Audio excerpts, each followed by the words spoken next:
The way that the information I have works is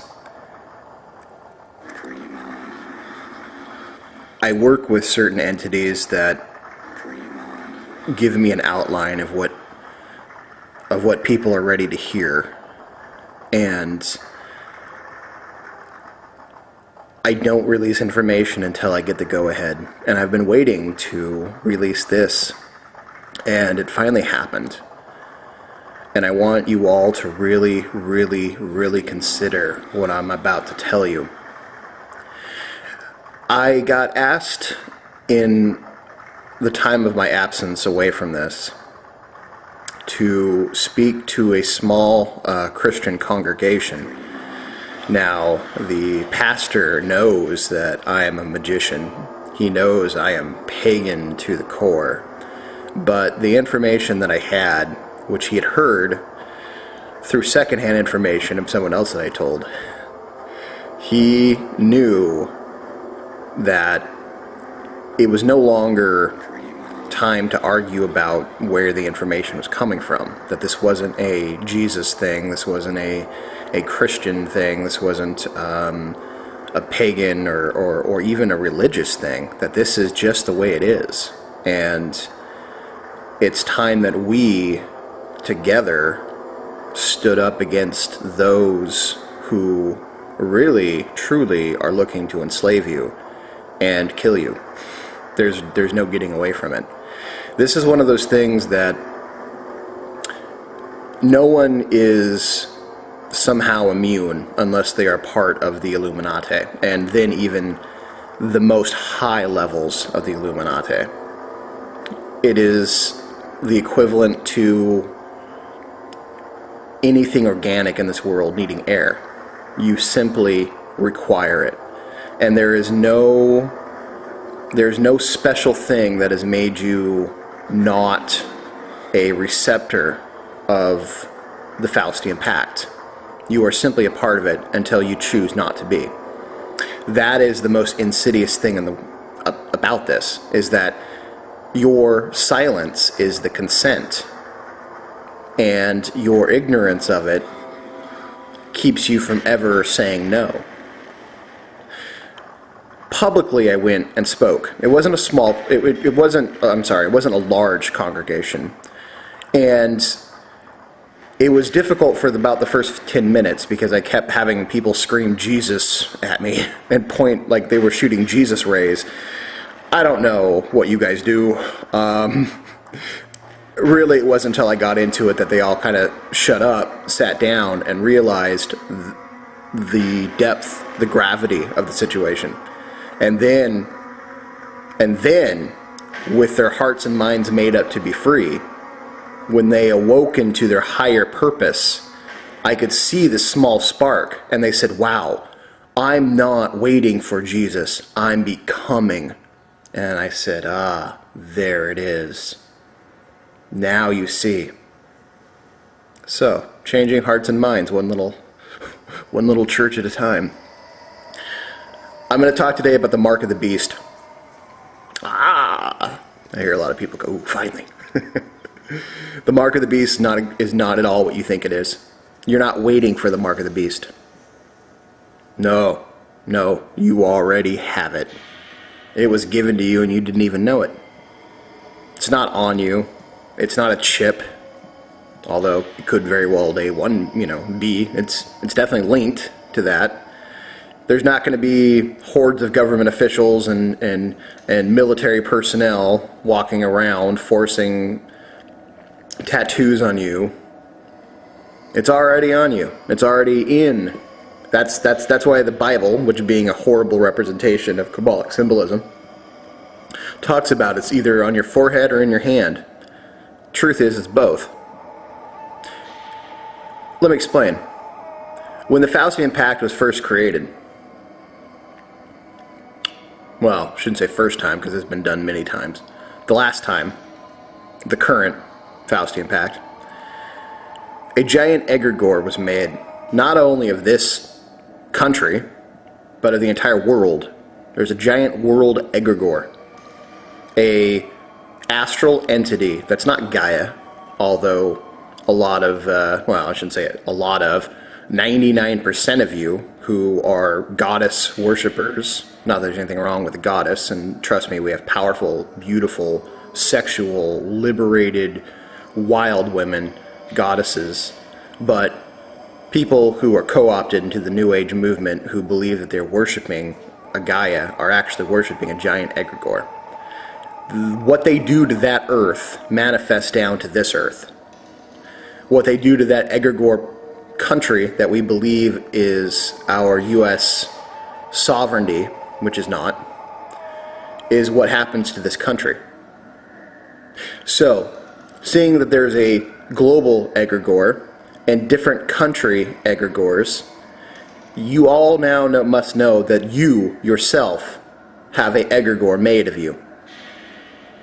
So when you wake up sometimes, some of those dark beings over you aren't necessarily just other entities. It's your own egregore that depends upon you staying asleep so that it can stay in consciousness, so that it can still be alive. Do you get it now? This is why it's so furious at you when you wake up. This is information that I've not given out yet, because you weren't ready to hear it. Now you are. Those dark entities, one of them is going to be your own egregore. And guess what? It hates you, because it knows its life depends on how long you stay asleep. Think about that. Now also understand that the mark of the beast is your social security number. Have you ever done your numerology on your social security number? I invite you to. What you'll find is very interesting. You have already been marked. It is already in your egregore. It is in the forehead of your egregore, meaning the mind, the psychic link between you and your egregore. And it is in your hand. It is in the work that you do. Your physical body, by this corrupted, awful, scum-fueled, venom-filled snake pit called the Illuminati and their reptilian masters, have decided that your physical flesh has an intrinsic value. That they have put a monetary system, which is their form of money, which is a form of money, over. And they use you, your egregore country uses you as collateral to borrow against. They've already decided how much you're worth. It's interesting that the group that worships the black sun, which is a gigantic universal drain, sucks the life from everything, uses debt or emptiness or the negative as their form of creating money. It's a religion, a full-on, absolute religion. And your egregore is a follower of it, even though you don't know. That is what's going on here. I dreamed, well, I shouldn't say dreamed, I had an astral experience. No, I shouldn't say experience either. I had the astral projection where, I'm not sure I said that right. Oh well. Anyways, years ago, there was another Wiccan priest that really didn't like me, and I called him out on a lot of his bullshit, and I called him out on a lot of things that he was doing. He decided that he was going to try to use astral influences against me. I decided that if I were to go against him physically, I would probably wind up in jail. Crushing him was not going to be a problem. But I decided to go to a place that man's law had no power over me. And I went to visit him directly in my astral body, closest to the physical realm. Real-time astral projection. Shape-shifted as a bear. I went into his room, found him sleeping next to his gigantic hag of a wife. And over him, in the old witch cults, they would usually take your number, which means I got your number, like how tall you are, your measure. Okay, this is an important thing to have somebody's number, the numeretical energy that creates them. I wanted to take his number, but to my surprise, when I went to call his number to see it, these numbers floated out of his head and kind of made a line above his body. And I memorized those numbers, grabbed them with my astral paw, because I was a bear at the time, and put them in my pocket, which, weirdly, I had a pocket, even being a bear. I wouldn't look into it. But it's all astral world stuff. So I had his number. Like, has someone ever said, hey, I got your number? That means he's got you. Years later, after I used that number to make sure that he knew that I was not someone to mess with, someone who knew him, actually his daughter, yeah, that's another story, saw them and turned white. And she realized that those numbers made up his Social Security number. That's when I began to unravel this mystery of what this Mark of the Beast really is about. And that's when the spirits really started directing me and telling me I'm ready to know more. And so I'm passing this now on to you. The Mark of the Beast, your Social Security number. That is the numeretical, energetic collaboration of the egregore that they created, that they control you from. When you get a bill in the mail, because it's a corporate bill, because it's all a corporate fiction, you are not getting billed. Your egregore is getting billed. What they are hoping, and what 99% of the world does, because that's what they've been taught and they don't know any better, is they accept the actions of the egregore. They accept responsibility for that egregore.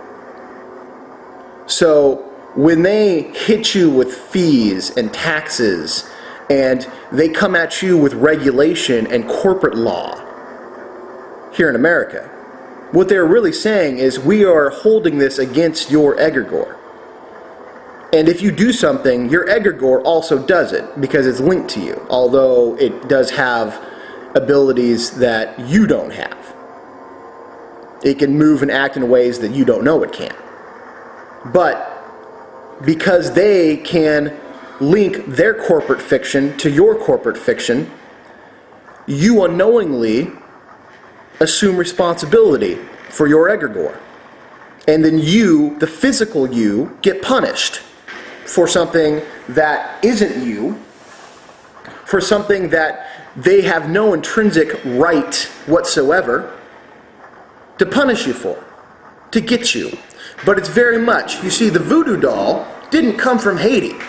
In fact, it's a misnomer. The voodoo doll, or the puppet, actually comes from Europe, European witchcraft, where unfortunately most of this Illuminati sickness stems from, currently.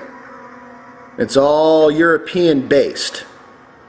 The Anglo-Saxon conspiracy.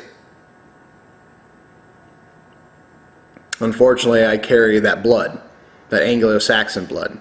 And so it hits me harder than I think most people understand. That's my people doing this. It needs to end. You need to realize that the Mark of the Beast is already on you. You already have it. If you have a Social Security number, guess what? You have the mark. It's time to begin to unravel and take that mark away, or use it against them. Because if it is your egregore, it is something that you now can control. You can use it against them, but you must first understand the Social Security number links it to you. You must begin to do the numerology on your Social Security number to have power over this egregore. I want you to think about this and really get it in your head that this is something that you need to begin looking at. You will begin to see how many other ways you've been co-opted in the Faustian Pact. In a while, I'll release how to work with your own personal egregore that you didn't create. You will be amazed the damage you can do with it. I don't tell this to frighten you. I tell this to awaken you, to strengthen you, and eventually topple the sickness that is the Illuminati.